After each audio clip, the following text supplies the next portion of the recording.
இது எப்படி? தங்கமயில் DigiGold app இருந்தா ஈஸியா தங்கமா சேமிச்சு தங்கமாவே வாங்கிக்கலாம். அதுவும் 100 ரூபாயில இருந்து. என்னது? 100 ரூபாயில இருந்து தங்கம் சேமிக்கலாமா? தங்கமயில் டிஜிகோல்ட் ஆப். தங்க சேமிப்பில் புது மாற்றம் வந்தாச்சு. தங்கமயில் டிஜிகோல்ட் ஆப் வந்தாச்சு. கொஞ்சம் கொஞ்சமா தங்கம் சேமிக்கலாமே, பெருவெள்ளமாக மாத்திடலாமே. தங்கமயில் டிஜிகோல்ட் ஆப். வணக்கம். எந்த காலத்துக்கும் பொருந்துற மாதிரி சில கதைகள் இருக்கும். அது கதைகளாக எதுவோ இருந்தாலும் சரி, நடந்ததா எப்படி இருந்தாலும் அதை நம்ம காலத்துக்கு ஏற்ப சொல்லலாம். உதாரணமாக சிரவணன் கதை.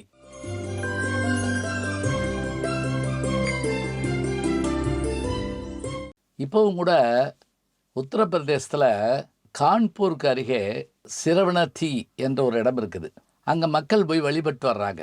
அது என்ன அப்படி அந்த இடத்துல என்ன இருக்குது அப்படின்னு கேட்டால், தாய் தந்தையருக்காக வாழ்ந்த ஒருவனுடைய அந்த கதை சொல்லப்படுதுங்க. அவன் யார் அப்படின்னா சலபோசன் அப்படிங்கிற அந்தணன், அவனுடைய மனைவி, அவர்களுக்கு ஒரே பையன். அவனுடைய பேர் சிரவணன். அவனுக்கு திருமணமாகி தாய் தந்தையர் மனைவியோடு இருக்கிறான். அந்த மனைவியை அப்பா அம்மா பார்த்துக்கிடுவான்னு நம்புகிறான். அவர்களுக்கு நாள் பட அவர்களுடைய பார்வை குறைஞ்சி போகுது ரெண்டு பேருக்குமே. அதான் சொன்னால் பெற்றோர்களுக்கு பார்வை இல்லை. பார்வை இல்லாத பெற்றோர்களுக்கு இவன் தன்னுடைய பாதுகாப்பிலேயே வச்சிருக்கிறான். அவன் போய் கஷ்டப்பட்டு சம்பாரித்து கொண்டு வருவான். அந்த மருமகன் என்ன செய்வா அப்படின்னா, தனக்கும் தன்னுடைய கணவனுக்கும் உயர் ரக உணவாகவும், அந்த பார்வை இல்லாதவங்களுக்கு ஒரு வகையான உணவாகும். அதாவது பானையிலேயே எப்படி இதுன்னு நடுவில் ஒரு சின்ன இது வச்சு, இந்த பக்கம் அரிசி வேக வைப்பாலாம், அந்த பக்கம் நவதானியத்தை வேக வைப்பாலாம். கேழ்வரகு, அதே மாதிரி ராகி, இது மாதிரி ஏதாவது பண்ணுவாளாம். அதை அவங்களுக்கு போடுவாளாம். இது நான் சின்ன பிள்ளைகள் இந்த கதை கேட்டிருக்கேன். என்னுடைய வீட்டில் இருந்த பெரியவங்க சொல்லுவாங்க, ஒத்த பானையில் ரெட்டை உழ வச்சாலாம் அப்படின்லாம் பேசுவாங்க. அது எப்படின்னு நான் நினச்சிக்கிட்டே இருப்பேன். இப்போ இதை இது கணவனுக்கு தெரியாது. ஆனால் அவங்க என்ன நினைப்பாங்க, பாவம் பிள்ளை கஷ்டப்படுறான் போட்டிருக்குன்னு சொல்லிட்டு அவங்க பாடி சாப்பிட்டுட்டு இருப்பாங்க. ஒரு நாள் வேலைக்கு போயிட்டு வந்தவன் அப்பா அம்மாவோட சேர்ந்து சாப்பிட்லான்னு உட்காரணுன்னே உடனே இவன் மாட்டிக்கிடுவா. என்ன செய்யறதுன்னு தெரியாமல் அவங்களுக்கும் அரிசி சோறை போட்டுருவா.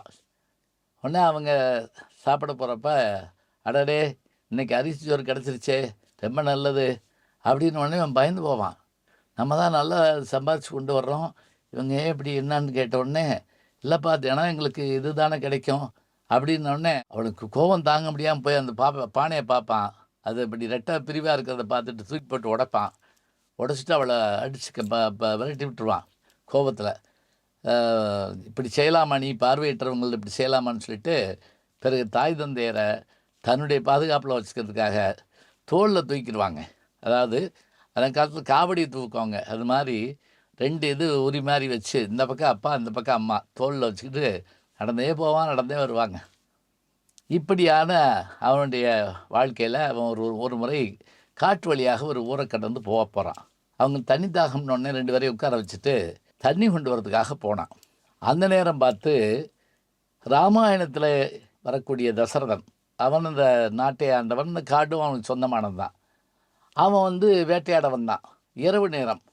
இரவு நேரத்தில் எப்படி வேட்டையாட முடியும்னா, அவன் ஒலி வர்ற திசையை நோக்கி அம்பு எய்யக்கூடிய ஆற்றல் உள்ளவன். சப்தவேதி அப்படின்னு அதுக்கு பேர். சப்தம் வருகின்ற திசையை நோக்கி அம்பு எய்தல். நம்முடைய இப்போ புலவரையா வேலாயுதம் அவர்கள்ட்ட நான் அதை பற்றி பேசிகிட்டு இருக்கப்ப இந்த வார்த்தை அழகாக சொன்னார். சப்தவேதிங்கிற சொன்னார். இந்த மாதிரி அவன் என்ன பண்ணுவான் அப்படின்னா, அந்த ஒலி வர்ற திசையை நோக்கி அம்பு எறிவான். இவன் தண்ணி மோக்க போனான் பாருங்க. இந்த சத்தத்தை மாத்திரம் கேட்டிருக்கான் தசரதன். உடனே என்ன செஞ்சிட்டான், ஏதோ ஒரு மிருகம் தண்ணி குடிக்க வருதுன்னு சொல்லிட்டு அந்த ஒலி வந்த திசையை நோக்கி அடித்தான். அது ஏதோ மிருகம் கத்தும்னு பார்த்தா, அம்மானு சத்தம் கேட்ட உடனே அவன் பயந்து தசரதன் போய் பார்க்குறான். இந்த முனிகுமாரன் விழுந்து கிடக்கிறான். உடனே சொல்லிவிட்டு அவனை பார்த்து, என்னப்பா அப்படின்ன உடனே, சரி நீங்கள் அரசர்னு சொல்கிறீங்க, பரவாயில்ல, என் தாய் தந்தையருக்கு தண்ணி கொண்டு வரத்தான் வந்தேன். நீங்கள் என்ன பண்ணுங்கள், இந்த தண்ணீரை கொண்டு போய் எங்கள் அப்பா அம்மாட்ட கொடுங்க. கொடுக்குற வரைக்கும் நீங்கள் யாருன்னு சொல்லாதீங்க. என்னை கொன்னது நீதாங்கிறதையும் சொல்லாதீங்க. என் உயிர் போகுது. ஆனால் எங்கள் அம்மா அப்பாவுக்கு தண்ணியை கொடுத்துட்டு நீங்கள் போங்க அப்படின்னு சொல்லிட்டு அவன் உயிர் விட்டுறான். ரொம்ப வருத்தப்பட்ட தசரதன், ஐயோ அறியாமல் செஞ்ச பிள்ளையாச்சுன்னு சொல்லிட்டு போய் தண்ணியை கொடுக்க போகிறாரு. கொடுக்க போன உடனே அவங்க யார் என்ன அப்படின்னு கேட்குறாங்க.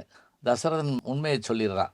நான் நாட்டு மன்னன், உங்கள் பையன் இப்படி இதை எடுக்க வந்தப்போ தெரியாமல் அடிச்சுக்கொண்டு ஐயோன்னு 2 பேரும் கதறி, இன்றைக்கி தான் எங்களுக்கு உண்மையிலேயே பார்வை போச்சு, அன்னைக்கு எங்களுக்கு பார்வை போல, இன்றைக்கி தான் போச்சு, இனி நாங்கள் எப்படி வாழ போகிறோம்?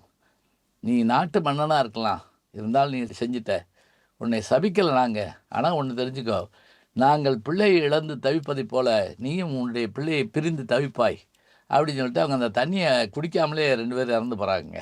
இந்த வருத்தத்தோடு புறப்பட்டணும். ஆனால் அவங்க அப்படி சாபம் கொடுத்த உடனே தசரதன் கொஞ்சம் மகிழ்ந்தானா. ஏன் மகிழ்ந்தான் தெரியுமா? அவனுக்கு குழந்தைகளே இல்லை. குழந்தைகளே இல்லாமல் இருந்தவன் தான் பின்னாடி வேள்வி செஞ்சு குழந்தைகளை பெறான்.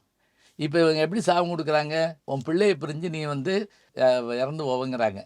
அப்போ பிள்ளை பிறந்த பிறகு தானே பிரியும் அப்படின்னு சந்தோஷப்பட்டானா.